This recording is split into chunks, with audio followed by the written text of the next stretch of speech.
sa katinuan ang namumuno sa ating mahal na bayan.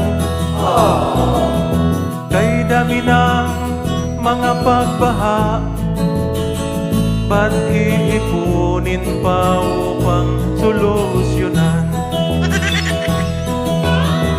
Hindi na makaya pang iiwasan ang pangyayari na laging tinatabunan. May mga problema na dapat aksyonan, ba't hinayaan pa ninyo na may suntukan? Ganyan ba talaga ang isip nyo? Wala na ba kayong balak na magserbisyo? Tulungan sana kami dito, tanging impeachment lang inaatupag nyo.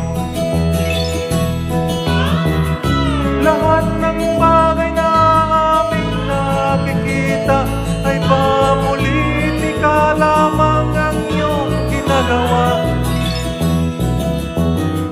Hindi na yata pinag-iisipan, ang ating bayan ay parang napabayaan.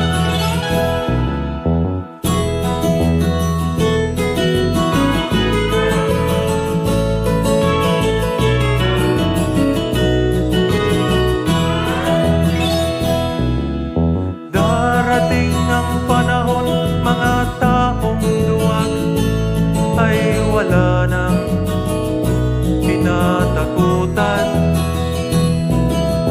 May mga taong uhaw sa pag-unlad sa mga pangakong hindi natutupad.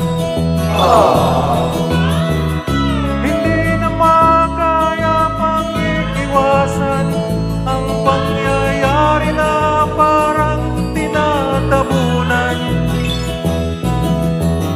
May mga problema na dapat aksyonan, ba't hinayaan pa ninyo na may suntukan?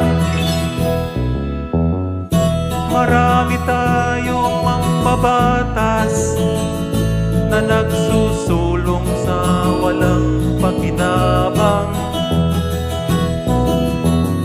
May mga pare din tayong nakialam at pumapanig sa maling paninindigan. Kailan ba natin makikita na ang bayan natin ay umuunlad na? Wala na sana ang pamulitika at mag-focus na lang tayo sa ekonomiya. Meron lang akong hinihiling, trabaho niyo sana ay yung gagawin upang kung bayan ay lisanin mo, ipapagawa pa kita ng monumento.